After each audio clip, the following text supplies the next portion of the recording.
నమస్తే. తెలుగు రాష్ట్రాల్లో political fire ఓ range లో రాజుకుంటోంది. ఏపీలో నేతలు విమర్శల డోసు పెంచుతూ ఉండగా తెలంగాణలో ప్రత్యర్థులపైన తమదైన స్టైల్లో పంచులు విసురుతున్నారు టీ లీడర్స్. రెండు తెలుగు రాష్ట్రాల్లో లీడర్ల మాటల తూటాలు నిప్పులు రాజేస్తున్నాయి. సినిమాలను మించిన నాయకుల డైలాగులను ఇప్పుడు పొలిటికల్ ఫైర్ లో చూద్దాం.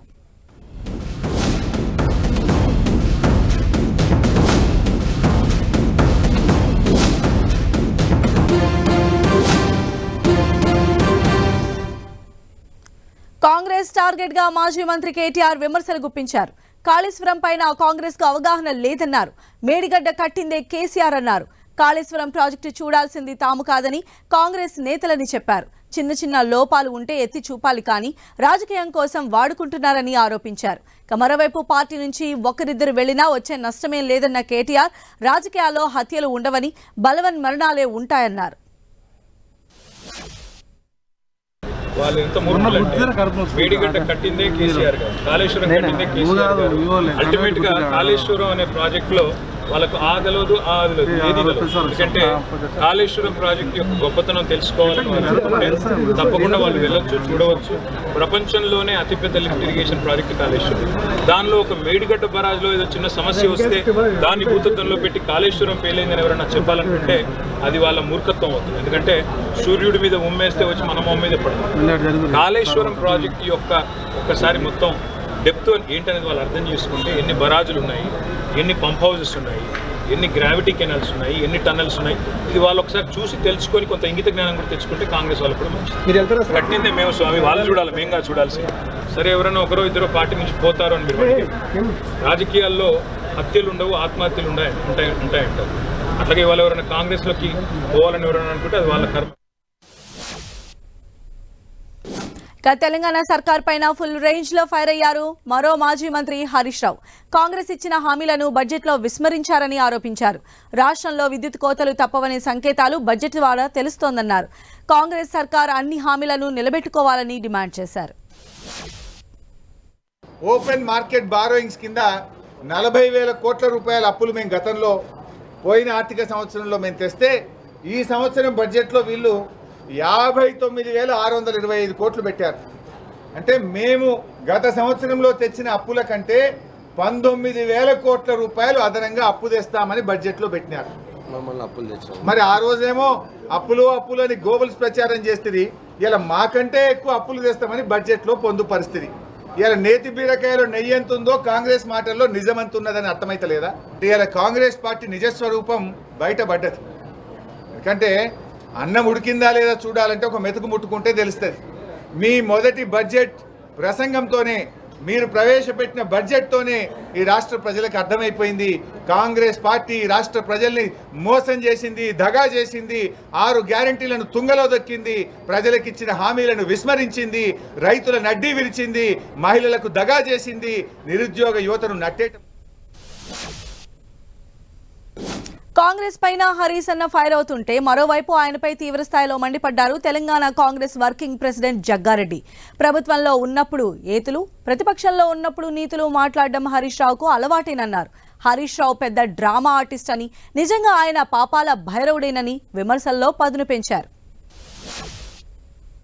హరీష్ రావు గవర్నమెంట్లో ఉన్నప్పుడు ఏతులు, అపోజిషన్లో ఉన్నప్పుడు నీతులు. విచిత్రంగా ఉంది హరీష్ రావు ముచ్చట్లయితే. ఈ నవ్వాలా ఏడవాలా అర్థమైతే లేదు హరీష్ రావు ముచ్చట్లకు.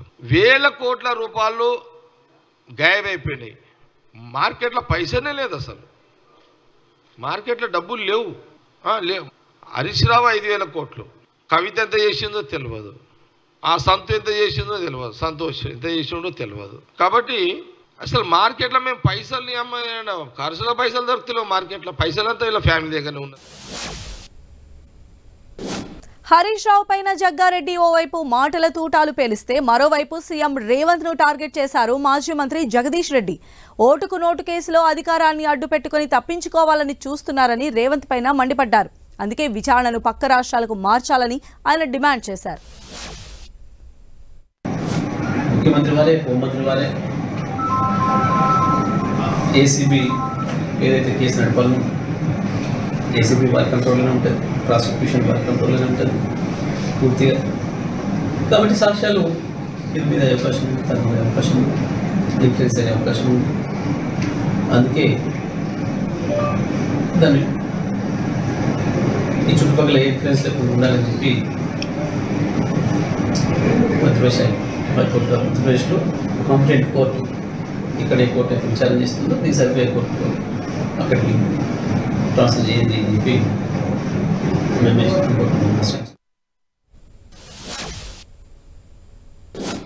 తెలంగాణ బడ్జెట్ పైన ఘాటుగా స్పందించారు మాజీ మంత్రి ఈటెల రాజేందర్. గతంలో ఆర్థిక మంత్రిగా పనిచేసిన తనకే ఈ బడ్జెట్ అర్థం కావడం లేదన్నారు. హామీల అమలుపైన బడ్జెట్లో కాంగ్రెస్ సర్కార్ ఎలాంటి స్పష్టత ఇవ్వలేదని ఆరోపించారు. ఎవరిక్కడ అనాయకులు లేరు, దీని మీద పూర్తి స్థాయిలో వచ్చేయాలి.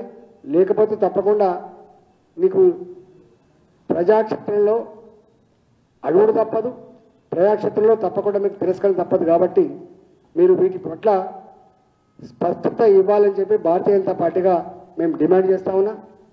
ఒక్కటి మాత్రం స్పష్టం, వారే బడ్జెట్ ప్రసంగంలో ఒక మాట చెప్పిండు, దివాలా తీసింది ఆర్థిక వ్యవస్థ అని.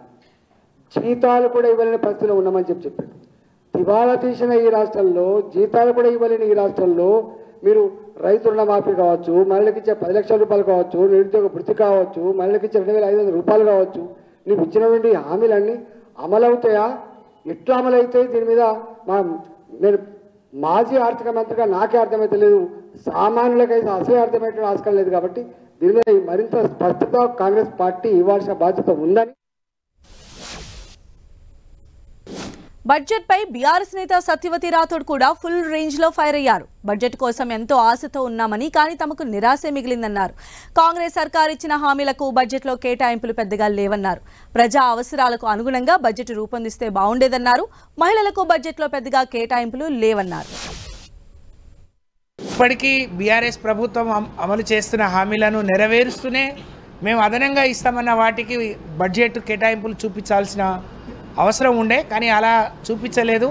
ఉదాహరణకు మహిళా సంక్షేమానికి మేము ఉన్న 35,700 అంగన్వాడీలు, వాటి ద్వారా ఈ రాష్ట్రంలో గర్భిణీలు, బాలింతల పిల్లలకి అన్నీ సమకూరుస్తామని చెప్పారు, కానీ దానికి ఎంత బడ్జెట్ అనేది చెప్పలేకపోయారు.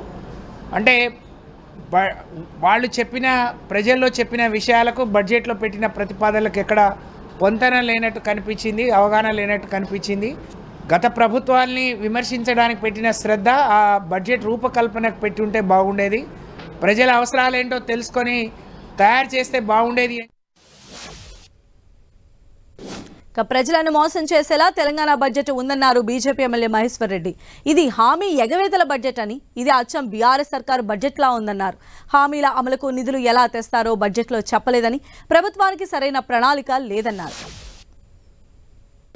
ఇది ముమ్మాటికి హామీలను ఎగవేత చేయడానికి మాత్రమే ప్రవేశపెట్టినటువంటి బడ్జెట్గా మేము భావిస్తూ ఉన్నాం. కాంగ్రెస్ బడ్జెట్ అన్ని వర్గాలను పూర్తిగా నిరాశను ముంచిందని చెప్పేసి, అన్ని వర్గాల ప్రజానీకాన్ని నిరాశ నిస్పృహలతో ముంచిందని చెప్పేసి మేము తెలియజేస్తూ ఉన్నాం. అంతేకాకుండా కేసీఆర్ పాలనలో చేసినటువంటి అంశాలను, కేసీఆర్ పాలనలో జరిగిన అవినీతిని ఎండగట్టే ప్రసంగంలా ఉంది తప్ప మీరు ఏం చేయాలనుకుంటున్నారో స్పష్టంగా చెప్పలేకపోయినారన్న సంగతి. తెలంగాణ బడ్జెట్లో బీసీలను చిన్న చూపు చూశారన్నారు ఎమ్మెల్సీ బసవరాజు సారయ్య. బీసీలకు ఈ బడ్జెట్లో పెద్దగా కేటాయింపులు లేవన్నారు. జనాభాలో సగానికి పైగా ఉన్న బీసీలను పట్టించుకోకపోవడంపైన ఆయన మండిపడ్డారు. సరైన రీతిలో బడ్జెట్లో కేటాయించకపోవడం దురదృష్టంగా నేను భావిస్తున్నాను. మరి గత ప్రభుత్వం, మా ప్రభుత్వం ఉన్నప్పుడు మరి ఫిషరీస్ శ్రీవాల వారు కానీ, యాదవులు కానీ ఎన్నో రకాల ఎన్నో రకాల సంక్షేమ కొరకు వృత్తిదారులకు ఇచ్చిన పథకాలు ఎన్నో ఉన్నాయి. అందులో ఒక్కటి కూడా ఇలా పొందుపరచకుండా ఓన్లీ 8,000 కోట్లు మాత్రమే చేశారు. ఇది చాలా, ఎందుకంటే జనాభా ప్రాతిపదిక చూస్తే కూడా 53% ఉన్న బీసీలకు ఇంత తక్కువ బడ్జెట్ పెట్టు రియల్గా బీసీలందరూ కూడా నిరుత్సాహపట్టినట్టుగానే నేను భావిస్తున్నాను.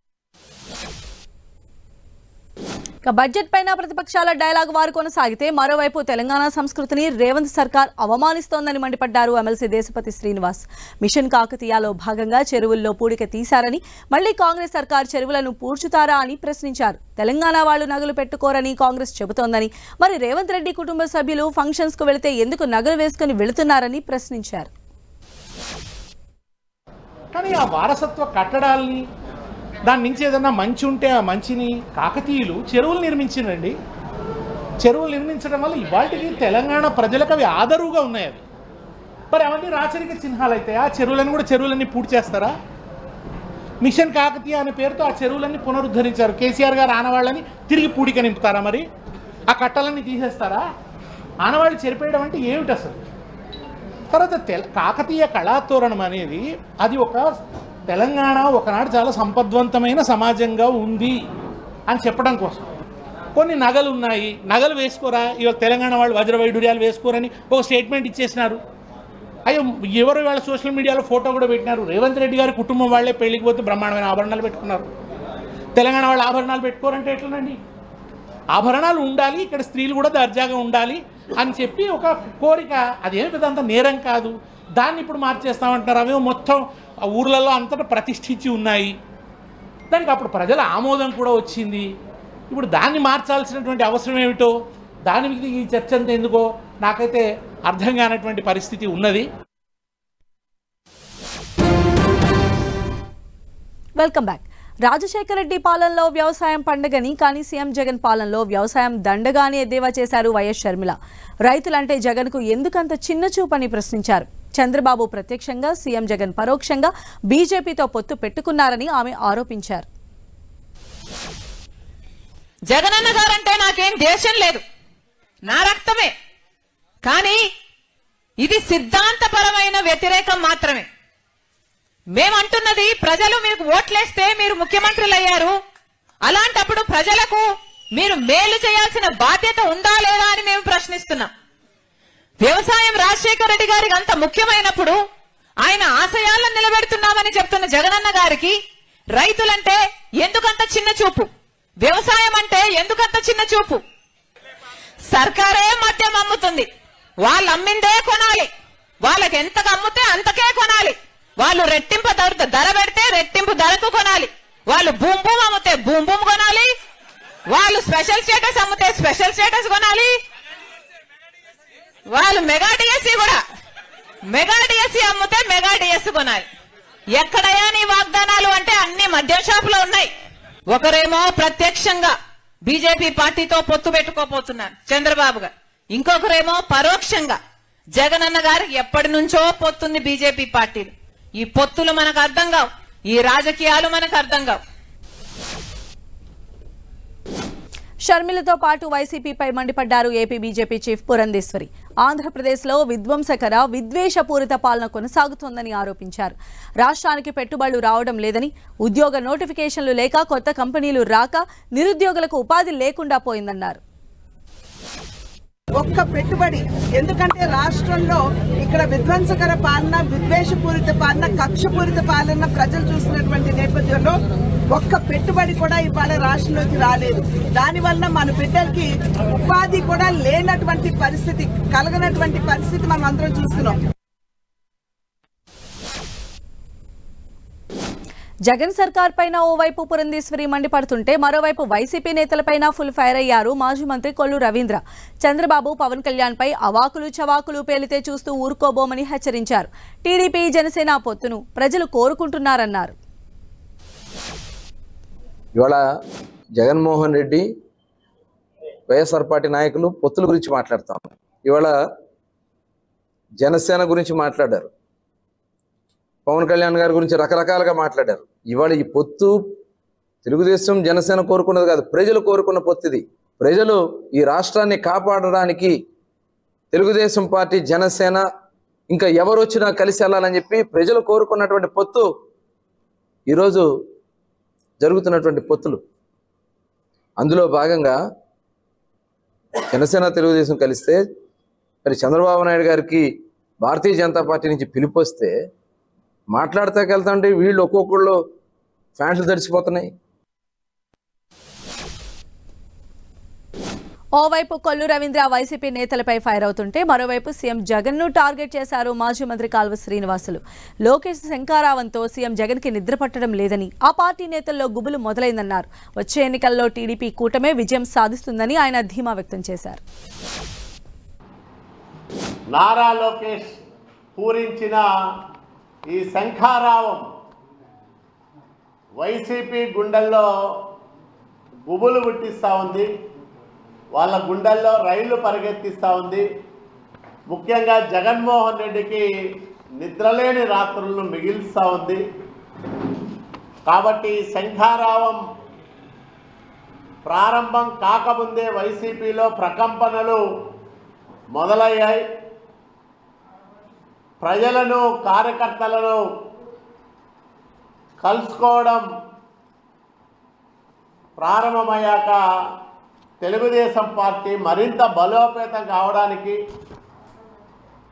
పర్యటించిన అన్ని ప్రాంతాల్లో కార్యకర్తలకు చేరువ కావడానికి ఇది ఎంతగానో దోహదపడుతుంది. ఇది ఇవాల్టి పొలిటికల్ ఫైర్ విశేషాలు. మరిన్ని ఇంట్రెస్టింగ్ మాటల తూటాలతో రేపు మళ్ళీ కలుద్దాం. Keep watching 10 TV, the unbiased news channel.